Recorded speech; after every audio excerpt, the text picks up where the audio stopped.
बिस्मिल्लाहिर्रहमानिर्रहीम। अस्सलाम वालेकुम नादरीन, आप यूट्यूब चैनल देख रहे हैं। मैं इमरान खान हूँ। आपको आज एक कॉलम पढ़ के सुनाना है। ये मोहम्मद हनीफ साहब का कॉलम है और ये BBC के अंदर लिखा है।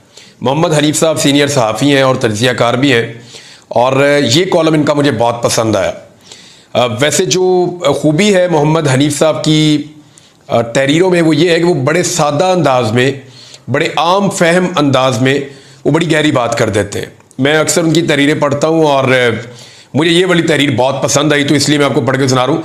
और ज़्यादा पसंद आने की वजह भी ये है कि मेरे पॉइंट ऑफ व्यू के बहुत करीब है, तो इसलिए मैं आपको ये पढ़ के सुना रहा हूँ। लेकिन उससे पहले जो इमरान खान साहब ने कहा, अच्छा उनका जो ये जो कॉलम है या जो तहरीर है मोहम्मद हनीफ साहब की, इसमें इंफॉर्मेशन भी है और इसमें कुछ चीज़ों की खबर भी है और कुछ खबरों की तस्दीक भी है। वो आपके सामने आ जाएगी, ये इंपॉर्टेंट है। अच्छा, इमरान खान साहब का एक स्टेटमेंट है, उससे पहले मैं आपको वो बता दूं, ये रिपोर्ट हुआ पूरे पाकिस्तान में। उन्होंने कहा, एक जुमले का है, लेकिन इससे आपको आइडिया हो जाएगा कि मामला कहां जाके फंस गया, कहां पे रुका हुआ है। इमरान खान साहब ने कहा कि मैंने कोई डील नहीं करनी, कौम को वाज़ेह बता दूं, आपकी आज़ादी इनसे छीन कर वापस आ रहा हूं इंशाअल्लाह।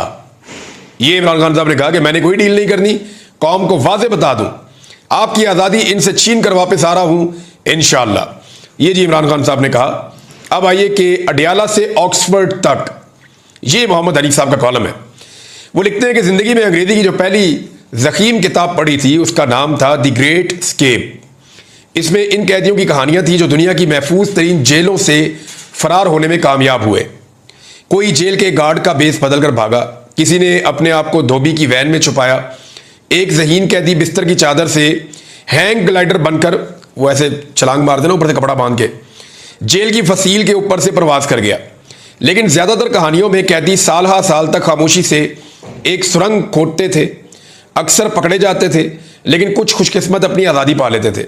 जो पकड़े जाते थे वो जेल वापस आते ही एक और सुरंग खोदने की तैयारी शुरू कर देते थे। कहानियों का सबक यही था कि अगर कैदी का जज्बा सच्चा हो तो दुनिया की कोई जेल उसे फरार होने से नहीं रोक सकती। पाकिस्तान के सबसे मशहूर कैदी इमरान खान है और किसी ज़माने में पाकिस्तान की सबसे सख्त जेल मच जेल समझी जाती थी। लेकिन आजकल अडियाला है, जहां पर जेलरों को कैदी से हंसकर बात करने पर गायब कर दिया जाता है। और कैदी का जज्बा ऐसा है कि आपको उनकी सियासत से लाख इख्तलाफ हो, लेकिन उनके जज्बे से उनके सियासी मुखालिफिन भी तंग हैं। जिस तरह इमरान खान ने पाकिस्तान की सियासत में नए अंदाज मुतारफ करवाए हैं, इसी तरह उन्होंने अडियाला जेल से फरार का एक अनोखा मंसूबा सोचा है कि वो ऑक्सफोर्ड यूनिवर्सिटी के चांसलर का इलेक्शन लड़ेंगे। सच्ची बात यह है कि इमरान खान के इलेक्शन में उतरने से पहले ना पाकिस्तानियों को और ना ही इंग्लिस्तानियों को, ज्यादातर इंग्लिस्तानियों को इल्म था कि ऑक्सफोर्ड के चांसलर का भी कोई इलेक्शन होता है। उनके ऐलान के साथ ही सबको चांसलर के इलेक्शन का ऐसे ही पता चल गया जैसे अब बच्चे बच्चे को इलेक्शन फॉर्म 45 और इलेक्शन फॉर्म 47 के बारे में पता है। फॉर्म 45-47 वाली कहानी तो सबको पता ना पाकिस्तान में। गोरों के एक कदीम इदारे के भूले बसरे इंतखाब में शामिल होने का ऐलान करके इमरान खान ने उसमें जान डाल दी है। मंसूबा यह नहीं कि इमरान खान अडियाला जेल से सुरंग खोदना शुरू करेंगे और एक दिन ऑक्सफोर्ड के चांसलर के दफ्तर में नमूदार हो जाएंगे। वो रहेंगे जेल में ही, और जैसा कि उनके जानसार समझते हैं, जेल में रहते हुए मजबूत से मजबूत तर, मकबूल से मकबूल तर होते जाएंगे। लेकिन चांसलर का इलेक्शन लड़ने से उनका नाम मगरबी दारुल हुकूमतों में एक बार फिर गूंजेगा। सबको याद आएगा कि वो एक शौराए आफाक क्रिकेटर थे। उनके मद्दाहों को लंदन की पार्टियां, शाही खानदान के साथ मुलाकातें और साबिका शरीके हयात जमैमा खान के साथ तस्वीरें दोबारा शेयर करने का मौका मिलेगा। उनके कैंसर अस्पताल का जिक्र आएगा। ये बात भी याद आएगी कि वो पाकिस्तान के साबिक वज़ीर आज़म भी हैं और उन पर मज़ायका खेज किस्म के मुकदमात चलाए जा रहे हैं। चांसलर के इंतखाब के लिए इमरान खान के अलावा किसी दूसरे उम्मीदवार का नाम भी शायद ऑक्सफोर्ड से बाहर लोग नहीं जानते। लेकिन इलेक्शन होता है, गुमनाम उम्मीदवार भी अपना जोर लगाएंगे। एक बरतानवी सहाफ़ी ने एक कॉलम में इमरान खान के खिलाफ इंतखाबी मुहिम का महाज खोल दिया है। इल्जामात वही है पुराने वाले, सलमान रुश्दी के साथ एक स्टेज पर बैठने से इनकार, तालिबान और उसामा के लिए नरम गोशा और औरतों के बारे में फरसूदा ख्यालात। इन बातों से ऑक्सफोर्ड के इलेक्शन में पता नहीं उनके कितने वोट टूटेंगे, लेकिन पाकिस्तान में यकीनन बढ़ेंगे। अगर वो ये इलेक्शन जीत जाते हैं तो कैदी नंबर 804 को गोरों ने भी अपना लीडर मान लिया, और हार गए तो गोरों की अजली इस्लाम दुश्मनी। इंतखाबात का नतीजा कुछ भी हो, दुनिया को याद आएगा कि इमरान खान एक सियासी कैदी हैं और गालिबन दुनिया के हसीन तरीन सियासी कैदी जेल की सख्ती बर्दाश्त कर लेता है लेकिन गुमनामी नहीं। तो इमरान खान एक बार फिर मगरबी मीडिया की शाह सुर्खियों में होंगे। जो भी सियासतदान पाकिस्तान की किसी जेल से फरार चाहता है उसकी सुरंग का रास्ता GHQ से होकर गुजरता है। इमरान खान अपना रास्ता खुद बनाने पर मुसर है, बजिद है। शायद वो पहले फरार होने वाले कैदियों का अंजाम देख चुके हैं। सियासतदानों में जेल से फरार होने का सबसे ज्यादा तजुर्बा नवाज शरीफ रखते हैं। अटक किला से फरार हो चुके हैं, कोट लखपत से भी, लेकिन इतनी मरतबा फरार होने के बाद वो अपने घर जाती उम्रा में भी अपने आप को कैदी समझते होंगे। अब फरार होंगे तो कहां जाएंगे। दूसरी तरफ इमरान खान अपनी सुरंग खोद रहे हैं और कोई जेलर रोक भी नहीं सकता। ये जनाब जबरदस्त किस्म का कॉलम लिखा था मोहम्मद हनीफ साहब ने। इसमें आपको सिचुएशन का आइडिया हो गया। और वही बात मैं करता हूं कि इमरान खान जेल से बाहर आना चाहते हैं। कौन है जो जेल में रहना चाहता है, लेकिन इमरान खान अपने तरीके से आना चाहते हैं। एस्टेब्लिशमेंट भी चाहती है, बाकी लोग भी चाहते हैं कि इमरान खान जेल से बाहर निकले ताकि पाकिस्तान में इस्तेहकाम आए। लेकिन मामला यह है कि अगर इमरान खान साहब बाहर निकलते हैं एस्टेब्लिशमेंट के तरीके से तो तभी वो राजी है इस मामले पे। वो चाह रहे हैं जैसे बाकी सारे सर नीचे करके बाहर आ जाते हैं वैसे ही बाहर आ जाए, सर झुका के बाहर आ जाए। लेकिन इमरान खान कहते हैं जी बड़ा वाला फाटक खोलो, मैंने सर नीचे नहीं करना। मैं जेल के अंदर जिस इज्जत के साथ गया हूं मैं उसी इज्जत के साथ बाहर आऊंगा। और इमरान खान साहब का कद वैसे भी बहुत बढ़ गया जेल के अंदर रहने की वजह से, तो अब तो उस छोटे दरवाजे से वो गुजर भी नहीं सकते जो एस्टेब्लिशमेंट ने और हुकूमत ने मिलकर बनाया है। अब इमरान खान के लिए बड़ा गेट या तो खोलना पड़ेगा या कोई और हल निकालना पड़ेगा, क्योंकि पुराने सारे जो आजमूदा नुस्खे थे वो इमरान खान साहब के मामले में बेकार हो गए। एक और खबर है जी, और वो शहबाज शरीफ के इस्तीफे के हवाले से एक इंकशाफ किया है आमिर डोगर साहब ने। आमिर डोगर साहब जो है वो पाकिस्तान तहरीक इंसाफ के मेंबर कौमी असम्बली हैं और माजी में मुख्तलिफ ओहदों पर भी रहे पाकिस्तान तहरीक इंसाफ के। इमरान खान साहब के दरीना साथी हैं।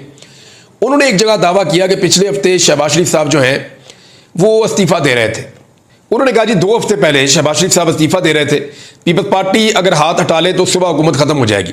देखिए ये हो सकता है किसी जगह शहबाज शरीफ साहब ने धमकी लगाई हो और पीपल्स पार्टी के जरिए से ये बात आमिर डोगर साहब तक पहुंच गई हो, क्योंकि असेंबली के अंदर ये आपस में बैठते हैं तो एक दूसरे से बातें भी कर लेते हैं। हो सकता है शहबाज शरीफ ने कहा हो किसी मौका पर पीपल्स पार्टी को, क्योंकि उन दिनों में मुझे याद है पीपल्स पार्टी की और शहबाज शरीफ साहब की मुलाकातें हो रही थी। पंजाब के अंदर शेयर मांग रहे हैं। अब मरियम नवाज और नवाज शरीफ पीपल्स पार्टी को पंजाब में शेयर देने के लिए तैयार नहीं है।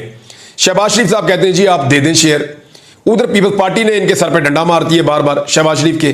पीपल्स पार्टी ये कहती है कि लूट का माल है भाई पंजाब, ना आप जीते वहां पे ना हम जीते वहां पे, जीती तो पीटीआई है, तो लूट का जो माल है उसके अंदर आप हमें हिस्सा दें, हमने आपको हुकूमत बना के दी हुई है। वो बेचारे सही बात करते हैं। इधर नवाज शरीफ और मरियम नवाज पंजाब में हिस्सा देने के लिए तैयार नहीं है। तो मैं भी शहबाज शरीफ ने कहा हो कि ठीक है जी मैं रिजाइन कर देता हूं, तो ये तो एक धमकी है शहबाज शरीफ के पास। लेकिन देखें ये चलेगा नहीं मामला, और मुझे नहीं लगता शहबाज शरीफ साहब कभी भी संजीदा होंगे, क्योंकि अगर इन्होंने इस्तीफा दिया या सियासत इस वक्त खत्म की और ये इलेक्शन के अंदर गए तो पीटीआई का जो बलडोजर है वो इनको रौंद के रख देगा और इनको लेने के देने पड़ जाएंगे। अब इनको एस्टेब्लिशमेंट भी इलेक्शन नहीं जितवा सकेगी। हालात वहां पे पहुंच गए हैं, पाकिस्तानी बहुत मोहतात हो गए हैं। अच्छा, जो पाकिस्तान तहरीक इंसाफ का जलसा है ना, उस हवाले से अब मुतजाद खबरें आ रही हैं। एक तो इरफान सिद्दीकी साहब ने एक बिल मुतारफ करवा दिया सेनेट में, तो सेनेट की जो कमेटी है उसने वो बिल पास भी कर दिया। अब बिल ये है कि इस्लामाबाद में जो भी जलसा करेगा बगैर इजाजत के 3 साल के लिए अंदर, और अगर कोई दोबारा जलसा करेगा बगैर इजाजत के तो 10 साल के लिए अंदर। तो इस किस्म का बिल इरफान सिद्दीकी साहब, क्या ये सूट करता है उनकी शख्सियत को? यानी वो सहाफत की है और सहाफ़ी जो है वो कम से कम ये ख्याल रखते हैं कि जमहूरियत होनी चाहिए, जमहूरी इक़दार होनी चाहिए। तो एहतजाज का एक हक होता है, पॉलिटिकल गैदरिंग्स का एक हक होता है, और जो जमहूरी सियासी निज़ाम होता है उसके अंदर ये बुनियादी और बेसिक चीज़ें होती हैं। इनके बगैर मुकम्मल नहीं होती आपकी जमहूरियत। और वो उसके ऊपर ऐसी कदगरें लगा रहे हैं, ऐसी पाबंदियां लगा रहे हैं कि जी आप जलसा बगैर, अब डीसी फैसला करेगा कि एक पॉलिटिकल पार्टी ने जलसा करना या नहीं करना। वो डीसी की औकात ही कुछ नहीं है। उसको जो ऑर्डर आ जाएगा इंटीरियर मिनिस्ट्री से वो कहेगा जी नहीं करना, करना भी वो नहीं करना। वो 10 दफा मना कर देगा तो क्या 10 दफा जलसा नहीं होगा? यानी यहां अदालत के अहकामात होते हैं और दूसरी तरफ से उनको रद्दी की टोकरी में फेंक दिया जाता है, एक कमिश्नर की तरफ से, एक डीसी की तरफ से। तो ये उन्होंने कोशिश की है, लेकिन इसके बावजूद पाकिस्तान तहरीक इंसाफ कर रही है कि अब हम नहीं रुकेंगे। रऊफ हसन साहब ने स्टेटमेंट जारी किया अपनी पार्टी का, और पार्टी के मुख्तलिफ लोगों से मेरी बात हुई। उन्होंने कहा जी बहुत हो गई है, हम 8 सितंबर के जलसे से पीछे नहीं हट सकते। तहरीक इंसाफ का यह दावा है कि इससे पहले जितनी मरतबा वो पीछे हट गए हैं जलसे से और जितनी मरतबा उन्होंने कंप्रोमाइज किया है हालात को और सूरत हाल को देखते हुए या रिक्वेस्ट को देखते हुए, तो अब हम कर नहीं सकते। वो ये कह रहे हैं कि पब्लिक का इतना ज्यादा प्रेशर है कि अगर हम नहीं भी जाएंगे तो पब्लिक पहुंच जाएगी और एमपीएस एमएनएस के घरों का लोग घेराव कर लेंगे अगर हम नहीं जाएंगे। तो हमें हर हाल में पाकिस्तान तहरीक इंसाफ को अब ये जलसा करना पड़ेगा। 8 सितंबर को ये पाकिस्तान तहरीक इंसाफ की क़यादत अब खुलकर कह रही है। तो लेट्स सी हुकूमत कैसी सूरत हाल पैदा करती है। वैसे कंटेनर तो बेशुमार पहुंचाए हुए इन्होंने इस्लामाबाद में, और इस्लामाबाद को कंटेनरिस्तान एक तरह से इन्होंने बनाया हुआ है। एक और खबर है जी, और वो खबर यह है कि बलूचिस्तान की सूरत हाल पे ऑल पार्टीज कॉन्फ्रेंस बुलाने का फैसला अपोजिशन ने किया है। इस पे जो बातचीत की वो असद कैसर साहब ने की, और उन्होंने ये कहा जी कि हमें मिलकर बैठना पड़ेगा। हम स्पीकर से भी बात करेंगे, बाकी सबसे बात करेंगे। बलूचिस्तान की जो सूरत हाल है इस पर फजलुर रहमान साहब भी ये कह रहे हैं। अख्तर मेंगल साहब का जो इस्तीफा है उसके बाद सिचुएशन पहले जैसी रही नहीं। यानी आप अगर बलोच नौजवानों को देखें तो नौजवान बहुत सारे हैं, उनके पास नौजवान क़यादत भी मौजूद है, लेकिन उनके पास सीरियस उनके अपने इलाकाई सियासतदान मौजूद नहीं है, बड़े नाम मौजूद नहीं है। अब अगर अख्तर मेंगल साहब उनके साथ एंगेजमेंट करते हैं तो ये बहुत बड़ी पॉलिटिकल तहरीक हो सकती है बलूचिस्तान में, और ये एक प्रेशर भी है ना नौजवानों का, बलूचिस्तान के आम शहरियों का, वहाँ के जो पुराने रवायती सियासतदान हैं उनके ऊपर। तो अख्तर मेंगल साहब का जो डिसीजन है उसकी बहुत सारी रीजंस हैं, ज्यादतियाँ हैं, जुल्म है। फिर सबसे बड़ी बात यह है कि उनके ऊपर जुल्म किया जाता है और शिकायत नहीं करने दी जाती। यानी वो जब बात करना चाहते हैं उनकी प्रेस कॉन्फ्रेंस नहीं दिखाते, उनको बात करने का मौका नहीं दिया जाता। तो जब आप उनको मौका नहीं देंगे बात करने का, वो अपनी बात पहुंचा नहीं सकेंगे अख्तर मेंगल साहब, तो उनके पास फिर वो ऑप्शन लेस हो जाते हैं ना। फिर वो सोशल मीडिया का सहारा लेंगे जिसको आप डिजिटल दहशतगर्दी कहते हैं। फिर वो नौजवानों के साथ मिलकर उस तहरीक का हिस्सा बनेंगे जिसको रोकने के लिए या जिसके साथ एंगेजमेंट के लिए वो बहुत जरूरी थे। यानी अख्तर मेंगल साहब जैसे लोग ही हैं ना, या उन जैसे आप 8-10 लोग इकट्ठे करें बलूचिस्तान से, उन्हें कहें कि नौजवानों को एंगेज करें और एक वफामत का माहौल बनाएं। लेकिन मेरे ख्याल में उनको दीवार के साथ लगाकर हुकूमत ने और रियासत ने अपनी मुश्किलात के अंदर इजाफा कर लिया है। IMF से नादरीन दो खबरें, दोनों बहुत इंपॉर्टेंट हैं इकॉनमी के हवाले से। ये बहुत अहम चीज़ें हैं जो मैं आपके साथ अब शेयर करने जा रहा हूँ। एक तो IMF की जो पहली खबर है वो ये है कि जो शॉर्टफॉल है वो पूरा किया जाए। मैंने आपको पहले बताया था कि 111 अरब कम पाकिस्तान ने वसूल किए हैं रेवेन्यू में, यानी जो रेवेन्यू कलेक्शन करनी थी, जो टैक्स इकट्ठा करना था, उसमें 111 अरब कम वसूल किया 2 महीनों में। अब एक तीसरा महीना चल रहा है, इसके अंदर अगर आपने हदफ पूरा करना है तो 1200 अरब रुपए आपको इकट्ठा करना पड़ेगा। मुझे कैपेसिटी नजर नहीं आ रही कि सितंबर के महीने में 1200 अरब इकट्ठा हो सके। उसकी वजह यह है कि पिछले 2 महीनों में जो पैसा इकट्ठा हुआ वो लगभग कुछ 1400-1500 के करीब है, इससे कम है मेरे ख्याल में, 1400 अरब रुपए के करीब है। तो अब 2 महीने में इतना इकट्ठा किया और एडवांस टैक्सेस लेकर इकट्ठा किया बहुत सारे लोगों से। तो अब जो है वो रेगुलर टैक्सेस के साथ 1200 अरब कैसे इकट्ठा करेंगे? एक तो ये बहुत मुश्किल है। दूसरी उनकी शर्त यह है कि जो 12 अरब डॉलर आपने कर्जा लिया हुआ है 3 मुख्तलिफ मुल्कों से, उसको रोल ओवर करवाएं। वो उसमें सिर्फ 1 अरब डॉलर जो है वो हुआ है रोल ओवर, बाकी 11 अरब डॉलर पड़ा हुआ है, वो भी होता हुआ दिखाई नहीं दे रहा। तीसरा जो है कि अपने अकाउंट के अंदर आप हमें 2 अरब डॉलर इजाफी दिखाएं। अब ये सारा पैसा कहां से इकट्ठा करें हम? ये तो सारा कुछ ऐसी चीजें बता रहा है जो नामुमकिन है। तो जब ये नामुमकिन है तो फिर ऐसा लगता है कि IMF अब जब पाकिस्तान के साथ दोबारा बैठेगा या एंगेजमेंट करेगा तो नई शराइत के साथ आएगा, और वो जिन नई शराइत के साथ आएगा उनके बाद दबाव ज्यादा बढ़ेगा पाकिस्तान के ऊपर, पाकिस्तान के गरीब अवाम के ऊपर, तनख्वाहदार तबके के ऊपर और आम पाकिस्तानी के ऊपर।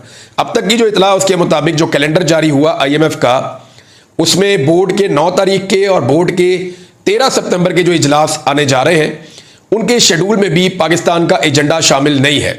और अगर ये सितंबर का महीना गुजर जाता है तो डेफिनेटली पाकिस्तान में एक मिनी बजट आएगा, और वो मिनी बजट क्या करेगा उसका हम सबको आइडिया है। नाज़रीन एक और खबर मैं आपको बताता हूं। पाकिस्तान की फौज का एक झेली इदारा है FWO, उसने अतियात और खैरात की मद में 7 अरब रुपए से ज्यादा बांट दिए जिनका कोई हिसाब किताब ही मौजूद नहीं है। ये मैं नहीं कह रहा, ऑडिटर जनरल ऑफ पाकिस्तान की रिपोर्ट है। ऑडिटर जनरल की रिपोर्ट 2023 और 24 में इंकशाफ हुआ है कि FWO ने बैरून मुल्क एक निजी कंपनी कायम की है। रिपोर्ट में कहा गया है कि एक निजी कंपनी में आर्मी अफसरान की खिदमात को प्रमोशन पेंशन के लिए शुमार होने वाली बाकायदा सर्विस नहीं कहा जा सकता। रिपोर्ट में यह भी कहा गया कि एफडब्ल्यूओ ने हुकूमती मंजूरी के बगैर एक नया मंसूबा शुरू किया, ना तो इसके क्याम के सिलसिले में हुकूमत से कोई मंजूरी तलब की गई और ना ही खर्च शुदा रकम या मौसूल होने वाली आमदनी की तफसीलात महफूज की गई। यह भी नोट किया गया कि एफडब्ल्यूओ ने 7,201 मिलियन रुपए इसके अतियात और खैरात कर दिए, लेकिन ऑडिटर जनरल का कहना है कि एक हुकूमती इदारा होने की हैसियत से एफडब्ल्यूओ के पास खैरात देने का सरकारी इख्तियार नहीं है। मजीद कहा गया कि खैरात के मुस्तफीद होने वालों की या जिन लोगों को यह खैरात दी गई है उसकी कोई फहरिस्त भी दस्तयाब नहीं है और ना ही इस खर्च के लिए किसी मंजूरी का सबूत था। एफडब्ल्यूओ के ऑडिट के दौरान माली बयानात से यह देखा गया है कि बाकी चीज़ें पुरानी है, लेकिन मामला यह है कि इतने सारे पैसे खैरात कर दिए, अतिया कर दिए, लेकिन किनको दिए कोई रिकॉर्ड नहीं है। ये मामला ऑडिटर जनरल और इसके ऊपर ख्वाजा आसिफ साहब का ये उनका है पॉइंट। वजारत दिफा क्योंकि उनकी है तो उसमें उनको बताना चाहिए कि एक्चुअली यहाँ पे क्या हुआ, इतनी बड़ी पैसे खैरात में चले गए जो ऐसे नहीं जा सकते कानून के मुताबिक। एक और खबर यह है कि कपास की जो फसल है पाकिस्तान में उसमें 60% कमी हो गई है नादरी, यानी हमें पहले ही कपास इंपोर्ट करनी पड़ती है अगर हमने अपनी मशीनें चलानी है तो। और गवर्नमेंट की ऐसी नाकस पॉलिसी है क्योंकि गंदम में इन्होंने किसान को बहुत बुरी तरह मारा है। जब किसान को गंदम में मार पड़ी तो उसके बाद पैसा था ही नहीं, वो अगली फसल लगाने के अंदर बहुत कमजोर हो गया था। तो किसान इतना कमजोर हुआ है और किसान को इतनी मार पड़ी है पाकिस्तान में कि कपास की जो पैदावार है उस हवाले से बताया जा रहा है कि 60% कमी हुई है कपास की पैदावार में। और सिंध और पंजाब के गुज़िश्ता माह के अगस्त में कपास की पैदावार में 60% तक की खतरनाक कमी पर टेक्सटाइल के शोबे में बहुत तशवीश की लहर दौड़ गई है। वो पहले बेचारे बहुत महंगी कपास इंपोर्ट करते हैं और अब पाकिस्तान के अंदर 60% कम हो गई है तो आपकी जो इंडस्ट्री है टेक्सटाइल की, जो पाकिस्तान की सबसे बड़ी इंडस्ट्री है, वो तो पूरी तरह इन्होंने डबो दी, यानी डेलिबरेटली कर रहे हैं। और एक और काम करने जा रहे हैं, जरा ये आप कार्रवाई चेक करें। मैंने आपसे कहा आपको बताऊंगा मैं कि शुगर का मामला, ये जो गन्ने की खरीदारी होती है ना, इसके ऊपर गवर्नमेंट का एक चेक होता है कि इतने रुपए में गन्ना बिकेगा और इस तरीके से बिकेगा, इतने दिनों तक आप उनकी पेमेंट करेंगे और फिर इतने रुपए की आप चीनी बेचेंगे। गवर्नमेंट ऑफ पंजाब ने अभी ये इतलात आ रही हैं, इनकी कंफर्मेशन भी आ जाएगी क्योंकि अभी इन्होंने कोई नोटिफिकेशन मंजरे आम पे नहीं आने दिया। डिपार्टमेंट के अंदर से मुबैना तौर पे ये खबरें आ रही है कि इन्होंने फैसला किया है कि गंदम की तरह जैसे हमने छोड़ दिया था खुला किसान को, हम गन्ने के किसान को भी शायद छोड़ देंगे। और अगर इन्होंने गन्ने के किसान के साथ ये किया तो याद रखिएगा शुगर मिल मालिकान की जो है मौजें लग जाएंगी, क्योंकि ये सारे खुद ही शुगर मिलों के मालिक हैं। ये जितने भी जैसे IPPs हैं वो भी इनकी है, शुगर मिले वो भी इनकी है, सियासतदानों की, तो ये मिल के खाते हैं। तो तरीका वारदात इनका ये है कि अपनी मर्जी से गन्ना खरीदेंगे, जितना मर्जी सस्ता खरीदे, फिर अपनी मर्जी से रेट डालेंगे कि जी हमने तो बहुत महंगा खरीदा है, और अपनी मर्जी से फिर चीनी का रेट बढ़ाएंगे भी। ये जो स्कैंडल है इसके ऊपर मैं आने वाले दिनों में बात करूंगा। अब तक इतने, अपना ख्याल रखिएगा, अपने इस चैनल का भी।